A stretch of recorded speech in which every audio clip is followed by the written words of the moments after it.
we're reacting to Monsterverse versus the Pacific Rim. Let's see who beats who in a fight. Previously on Goji Center, we witnessed 3 scenarios where Pacific Rim Jaegers took on 3 Monsterverse kaiju. And I destroyed them. I easily beat all of the Monsterverse. Oh my god. The result? Utter destruction. But there's a lot more to endure. Now, after facing 3 terrestrial monsters, how would Pacific Rim Jaegers face airborne Monsterverse Titans? Okay, I'm sorry, yeah, if they're gonna get destroyed. All sorts of weaponry will square up against Titanus Rodan, Mothra, and the legendary Monster Zero. They're getting destroyed by Rodan. Absolutely decimated. Will the Jaegers survive this time? Nope. Or will there again be carnage?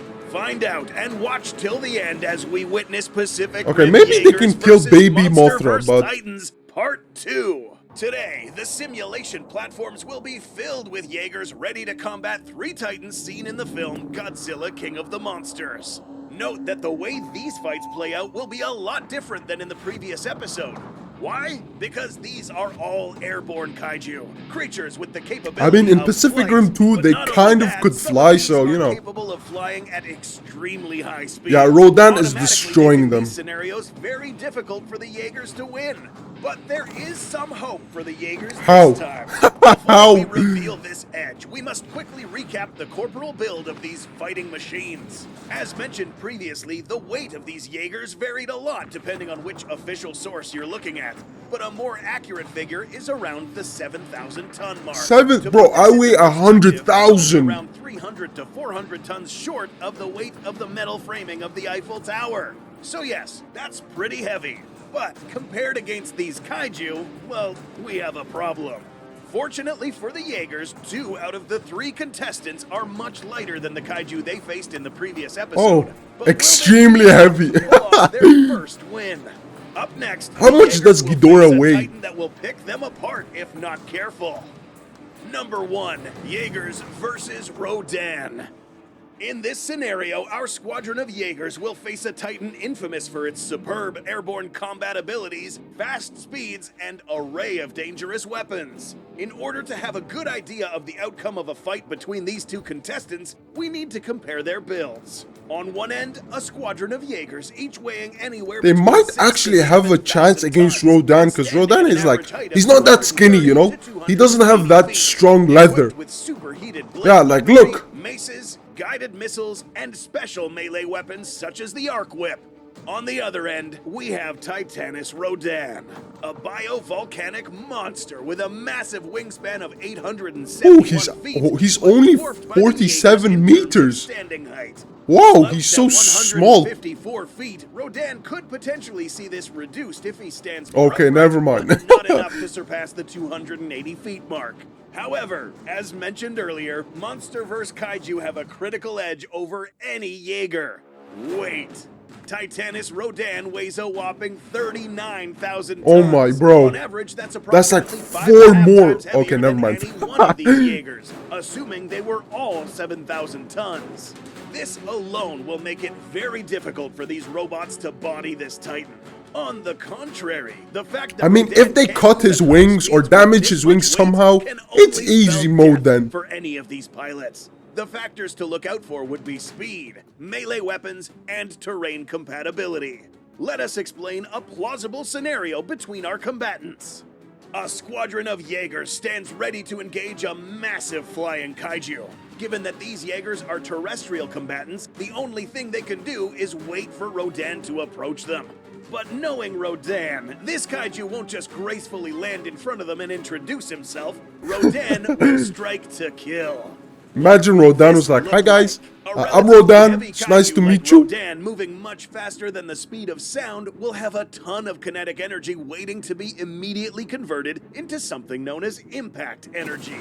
We won't bore you with all the math involved, but put simply, if Rodan happens to make contact with either its pointy talons or sharp beak, this only means that the Jaegers would literally, and we mean literally, get pulverized to shreds upon impact. Almost as if they were hit by a small meteor. Knowing this, if Rodan just happens to ambush this squadron from the right angle, it is technically possible for Rodan to wipe out most of this squadron in a split second. No matter what weapons these Jaegers possessed, Rodan's dense, heavy build. I mean, they can just jump obsolete. or move out of the way, Rodan right? Smart enough to attack in such a fashion?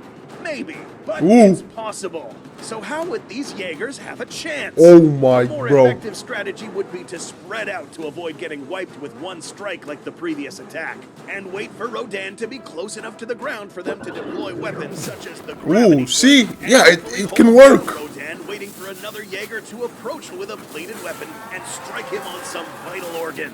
But even this is difficult. We have seen Rodan impaled before, so there is no guarantee that this strike might even be effective.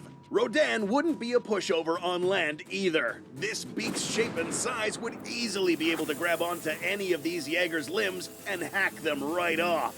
But having said this, the possibilities of Rodan engaging in a purely terrestrial fight is quite low, and would probably resort on cycle charges to wipe out this entire Yeah, Rodan is squadron, like, I don't want to be making rude to defeating Rodan. an You're a almost coward. impossible He's feat. just gonna This is punch on, without fly mentioning away. its Do the same thunderclap over and over and cyclonic over. drift abilities, both being able to disorient and create a shockwave capable of damaging surrounding. The lava? Come on, bro. Can stand more than Yeah, 5 look at times their this. height.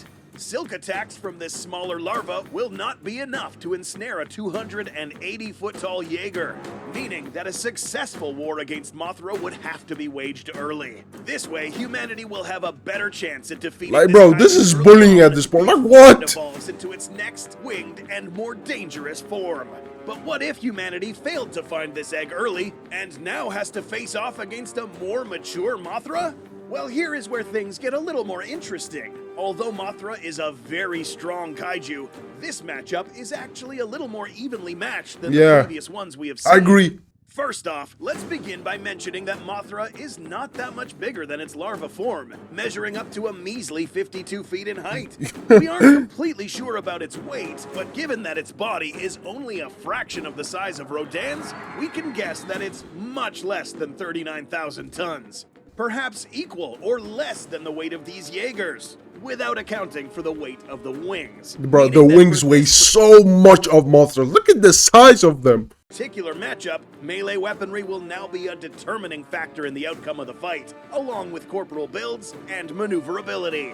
In this particular matchup, Titanus Masura will no longer have the vast weight advantage seen in the previous matchups, meaning that Mothra will now have to think critically if it even thinks about standing a chance against a squadron of Jaegers. Against There one, are two Mothra weapons has a that chance, Mothra but against like possesses that 4 or could give 5, pause to no these way. machines. One is its silk attack ability. In a previous face-off video, we discussed that this silk is so strong given that this material is proportionally stronger than steel. What does this mean for our Jaegers? This means that a combatant without bladed weaponry would easily be ensnared or even handicapped by the silk attack. Other better equipped Jaegers, such as the Saber Athena for instance, could use her ionic twin blades to cut right through this silk, allowing it to continue fighting. Bladed weaponry is something to look out for in Mothra's case, given that her wings are relatively thin. Okay, one no. well-placed If strike somebody from hurts any of her Mothra, winged appendages will I'm render coming her for flightless them. and at the mercy of a much taller Jaeger. Number 3, Jaegers versus Ghidorah. After a shaky outcome against Mothra, the Jaeger program will now have to face the largest. Okay, and perhaps no most offense, malevolent the Jaegers, kaiju even if in they the throw Monsterverse, 20 Monster Jaegers to Zero. Ghidorah, Just Ghidorah's standing destroying in them. front of this Titan would be an extremely terrifying experience. Simply put, this Titan measures 521 Oh my, feet bro. in height, completely dwarfing the largest members of this Jaeger squadron. The smaller ones? Well, it's almost as if they're not even there. The size In of the his real world, foot. animals who are about to engage in combat do anything they can to appear bigger than they actually are, in an attempt to further intimidate their opponent. Here, Ghidorah doesn't even Oh have my, to do this. bro. But since this guy loves Look at the inflicting terror on size. his adversary, we can imagine a scenario where Ghidorah stands tall and arrogantly challenges our squadron of Jaegers. Okay, I hate to be the one doing this. Ghidorah will sneeze on them and they will literally disintegrate. Like, they're going to die. No way they even stand a chance. Like, who? Anyways, that's going to be the end of this video. If you guys enjoyed it, hit that subscribe button. Let me know what I should react to next. And it's been your boy Godzilla, guys. Peace.